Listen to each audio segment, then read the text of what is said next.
Ya, kami dari tim Lompok dari Jabatan Antara Merah Putih ingin memberikan penjelasan terhadap klien kami, yaitu saksi Muhammad Kafi dan Abdul Farhan Farsen.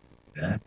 Jadi nanti Profesor Hasan Sarin menyampaikan disambung oleh Bang Fitra Ramadhani kelasnya. Lalu kita buka tanya jawab. Kami persilakan pada Profesor.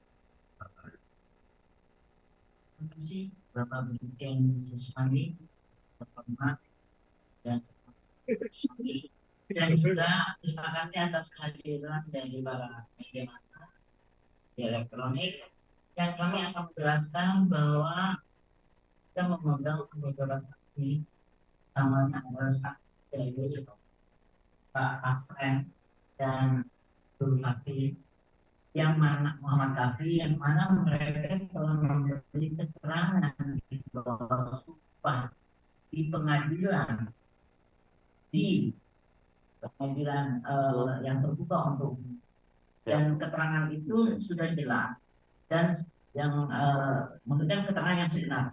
Jadi sekarang ada upaya-upaya untuk menekan, menteror, mengintimidasi, dan mendemo, dan memberikan keterangan kebencian kepada publik bahwa klien kami adalah memberi keterangan tidak benar. Padahal segala upaya hukum itu sudah dilakukan oleh para terpidana ini, yaitu dari pra peradilan, kemudian pengadilan tingkat pertama, banding, kasasi, dan juga gerasi. Kalau mereka mempunyai keterangan baru atau novo, upaya mereka hanya satu, adalah mengajukan PK. Tetapi tidak perlu membuka-buka BAP lagi. Berarti kalau membuka BAP lagi, berarti kuasa hukumnya tidak mengerti KUHP.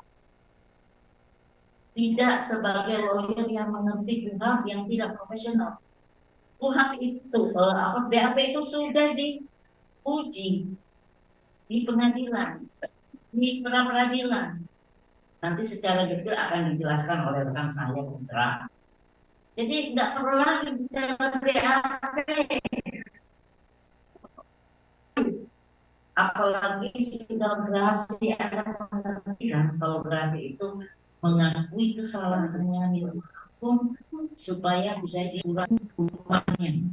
Tapi kan nyatanya ditolak.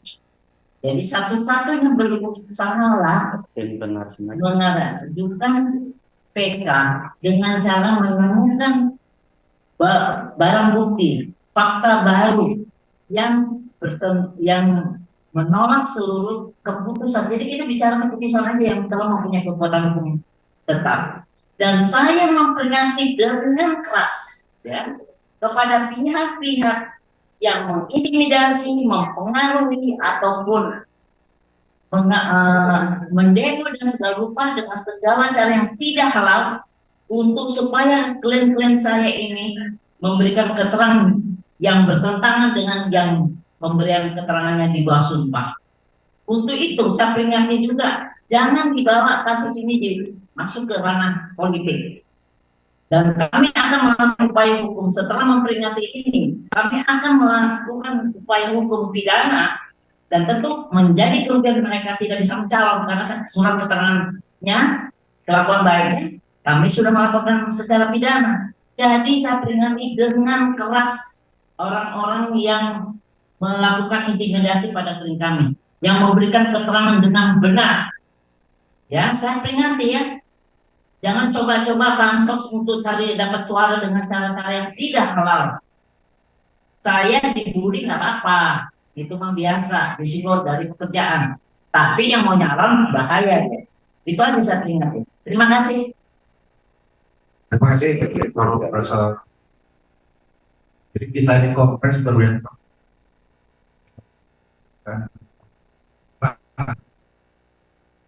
apa yang sudah berjalan.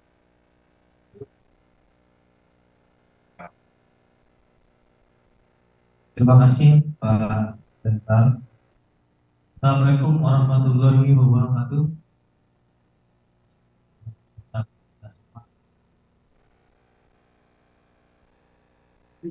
Saya hormati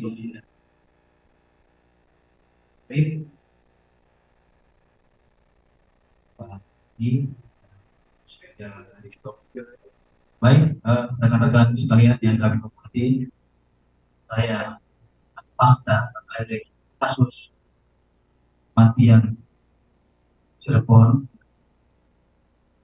tidak wajar. Sebenarnya ini amat dari Bayangkara pada Siap Republik Indonesia. Semoga optimis dan presisi.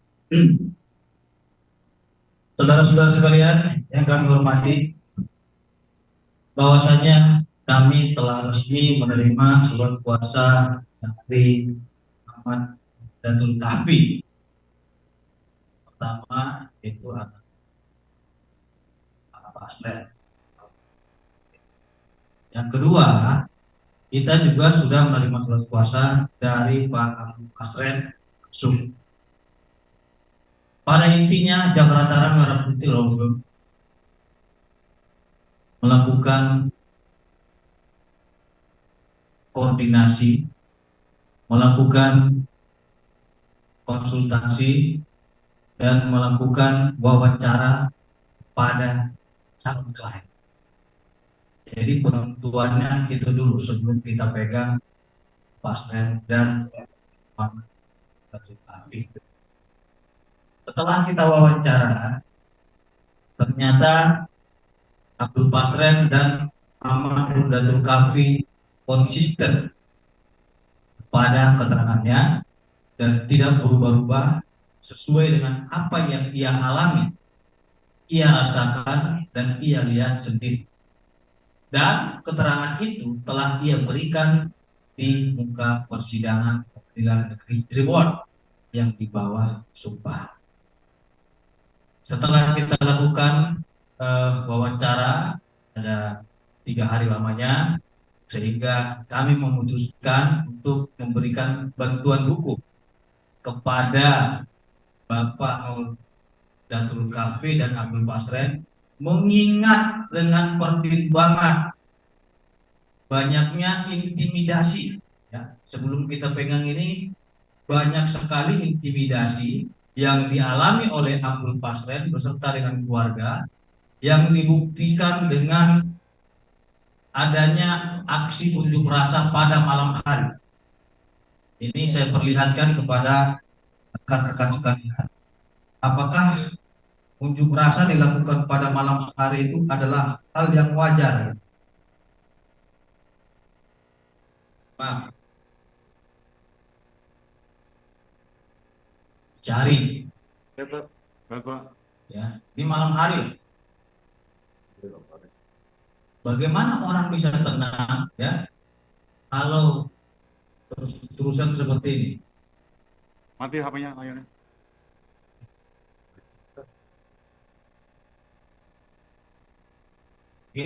Oke, aman. Dan masalah persekusi ini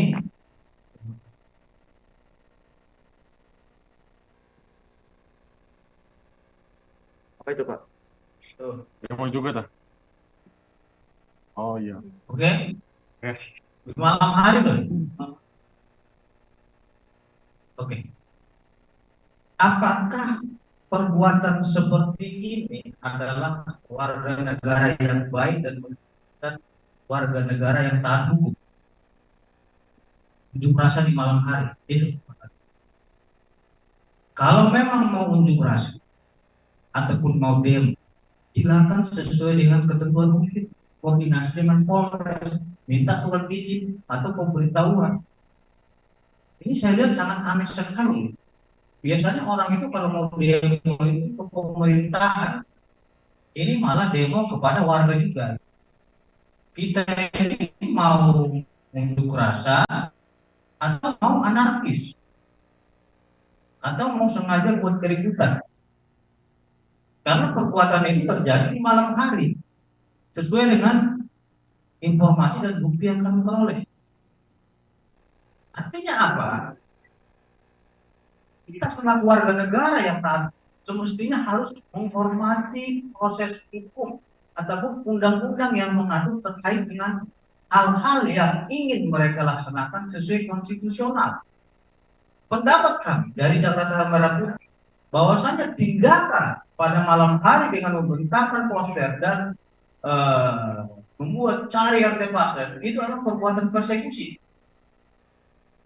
dan itu adalah intimidasi, sehingga klien kami membuat pribadinya merasa ketakutan dan tidak nyaman. Jadi saya luruskan di sini, bukan berarti klien kami ini melarikan diri, tidak. Bukan dia menghilang, tidak. Karena dia ingin suasana yang aman, nyaman dari perilaku intimidasi, perbuatan bully, ancaman, dan lain-lain. Siapa yang bisa menjamin kalau Pak RT tinggal di rumahnya itu keselamatannya terjamin? Siapa yang bisa menjamin? Kondisi seperti tadi yang saya perlihatkan. Belum lagi di berbagai media sosial adanya sifat-sifat yang mengarah kepada ujaran kebencian terhadap beliau. Seperti ini contohnya.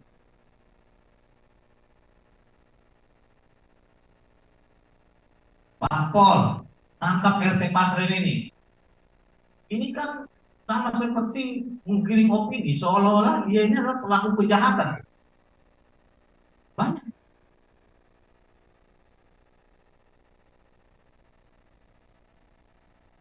Dan banyak juga seperti foto-foto beliau dibuat seperti ini mukanya.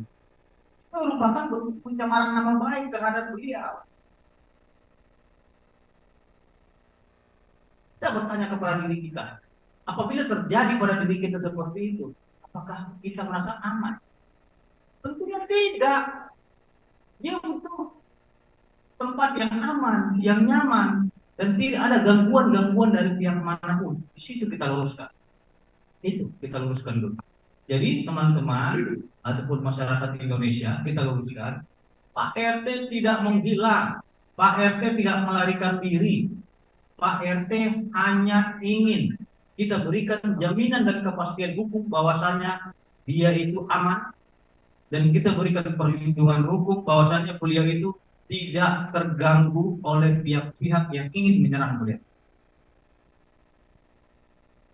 Jadi rekan-rekan sekalian, mengenai Abdul Pasren maupun Nurdatul Kafi yang dilaporkan oleh keluarga terpidana, kami menilai itu hanyalah upaya hukum dari keluarga terpidana untuk membuat nopo dalam mengajukan peninjauan kembali ke Mahkamah Agung. Nggak ada masalah, sah-sah saja. Silahkan dibuat laporan polisi, dan itu adalah konstitusional yang dijamin oleh undang-undang. Tapi ingat, jangan laporan polisi ini dijadikan nopo, tapi kenyataannya Pak Pasren ini tidak memberikan keterangan palsu sebagaimana yang dituduhkan kepada mereka, maka konsekuensi hukumnya akan berdampak kepada pelapor. Apabila laporannya tersebut dihentikan oleh pihak kepolisian atau tidak cukup bukti atau bukanlah tindak pidana, ingat konsekuensinya telah diatur di dalam Kitab Undang Hukum Pidana sebagaimana dengan laporan palsu atau fitnah dan pencemaran nama baik. Itu. Maka kami menilai upaya laporan polisi terhadap Pasren hanyalah untuk membuat nopo baru dalam mengajukan PK. Kami minta kepada rekan-rekan yang sedang melakukan upaya hukum ataupun para keluarga terpidana, ya, jangan terlalu memaksakan kehendak agar klien kami ini berubah keterangannya sesuai dengan apa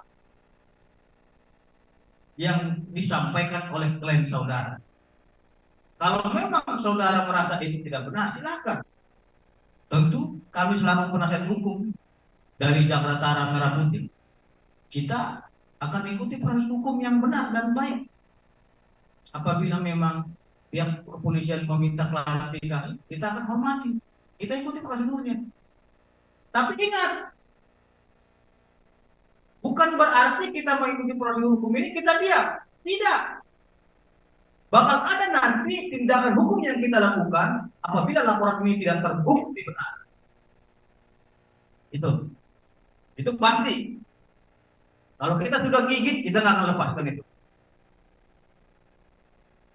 Baik, saudara-saudara sekalian, bahwasannya yang dipersoalkan oleh pelapor terhadap klien kami itu mengenai katanya itu ada dugaan memberikan uang kan gitu. Saya luruskan, di dalam putusan pengadilan, kalau pelapor ini membaca secara utuh putusan dan keterangan daripada klien kami Bapak Agung Pasren, cuma 3 poin inti yang disampaikan beliau terkait masalah uang. Kita tidak menemukan di sini. Jadi jangan ditambah-tambahin. Itu sudah menimbulkan fitnah. Maka pertanyaannya apa yang menjadi persoalan sehingga beliau dilaporkan? Keterangan beliau itu menjelaskan, ya, bahwasanya keluarga terdakwa H, ya, datang, ya, meminta bantuan kepada Bapak Pasren supaya anaknya tidak terjerat hukum. Kenapa? Karena dia selaku RT. Terus beliau juga meminta agar anaknya ini bisa dibebaskan. Itu. Jadi jangan bilang berkata jujur. Bagaimana mungkin motifnya? Beliau didatangi gitu loh. Yang bukan Pak Pasren yang mendatangi, tapi beliau dari keluarga ini yang mendatangi. Apa urgensinya dia mendatangi kalau tidak meminta bantuan? Kalau dia nggak mau meminta bantuan, ngapain datang ke Pak Pasren? Artinya apa? Kita berpikir secara sederhana saja. Apa urgensinya beliau mendatangi Pak Pasren kalau bukan untuk meminta bantuan? Bagaimana mungkin dia datang hanya, Pak, tolong berkata jujur, itu saja, langsung pulang. Simpel sekali perkataan seperti itu. Emang nggak ada perkataan-perkataan lainnya? Saya kira kalau hanya menyatakan, Pak, tolong berkata jujur, anak saya, bahwasanya anak saya tidur di rumah Bapak, habis itu pulang. Nggak masuk akal. Makanya nanti ini akan kita buktikan, ya. Dan klien kami memastikan setelah beberapa kali kita wawancara dan konfrontir dengan saksi-saksi, beliau tetap konsisten pada keterangannya, pada putusan pengadilan, bahwasannya para terpidana ini, ya, yang dia ketahui tidak pernah tidur di rumahnya. Jadi ini adalah rumah dia. Ini adalah tempat dia. Masa orang lain yang tahu gitu? Jadi orang lain itu emang tidur di dalam rumahnya itu sehingga dia video sambil ngorok gitu, difotoin tidur dari sini. Ini mana mungkin? Orang dia di rumahnya di situ, anaknya di situ, gitu. Jadi kalau berbicara saksi, kita juga punya saksi. Dan ini semua nantinya akan kita sampaikan, ya, di pihak kepolisian. apabila memang diperlukan untuk dimintai keterangan. Karena kita adalah warga negara yang baik. Terus yang kedua, bahwasanya 5 terpidana, saya luruskan, 5 terpidana atas nama Eko Ramadhani, Eka Sandi, Supriyanto, Adi Saputra, Jaya, melalui kuasa hukumnya telah mengajukan pra peradilan dan sudah diputus oleh pengadilan. Ini selama ini belum pernah dibongkar. Ini kita bongkar putusan pengadilannya. Pada tanggal 4 Januari 2017, nomor perkaranya nomor 1 Bid-Pra 2017 PN Cirebon. Ya. Artinya apa? Artinya perkara tersebut telah diuji syarat formilnya, keabsahannya, mulai dari proses penangkapan, penetapan tersangka dan lain-lainnya. Ini sudah diuji pra peradilannya. Di pra peradilan ini mereka kalah. Ini harus saya sampaikan karena selama ini belum ada yang mengungkapkan pra peradilan ini. Ini mereka kalah. Jadi kita bilang ini kita nggak percaya putusan nomor 1. Nanti rekan-rekan bisa mempertanyakan langsung ke Humas Pengadilan Negeri Cirebon. Itu. Artinya apa? Proses hukum ini yang di 2016 itu mereka telah melakukan pengujian dengan adanya putusan pra peradilan. Akan tetapi putusan pra peradilan itu tidak menerima pra peradilan mereka. Yang mereka gugat itu adalah Kepolisian Republik Indonesia dan Kejaksaan Agung Republik Indonesia, CQ, Kejaksaan Tinggi, Kejaksaan Negeri Cirebon. Ini bisa mungkin di screenshot.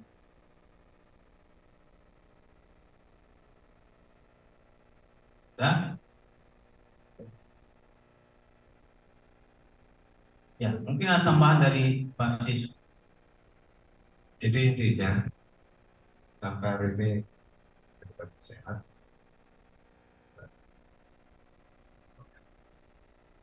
Buktinya sehat. Ya.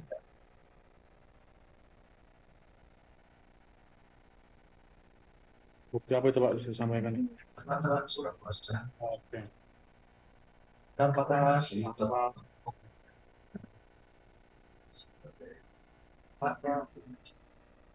Di sini Pak Sis. Nah, kiri kanan. Kiri Pak.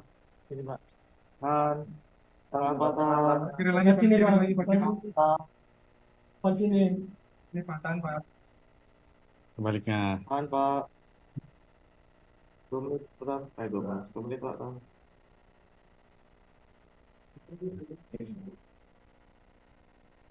Nah, dan intinya sampai tadi pun kita fakta bahwa tanggal 27 Agustus malam minggu tidak ada para terpidana itu yang tidur di rumah. Ya, tambah dari saya ingin jawab. Atau Pak, alasannya Pak memilih jadi kuasa hukumnya Pak Pasren ini Pak? Yang pertama, kita telah melakukan rapat tim sebelum kita terima Pak Pasren ini dengan melihat beberapa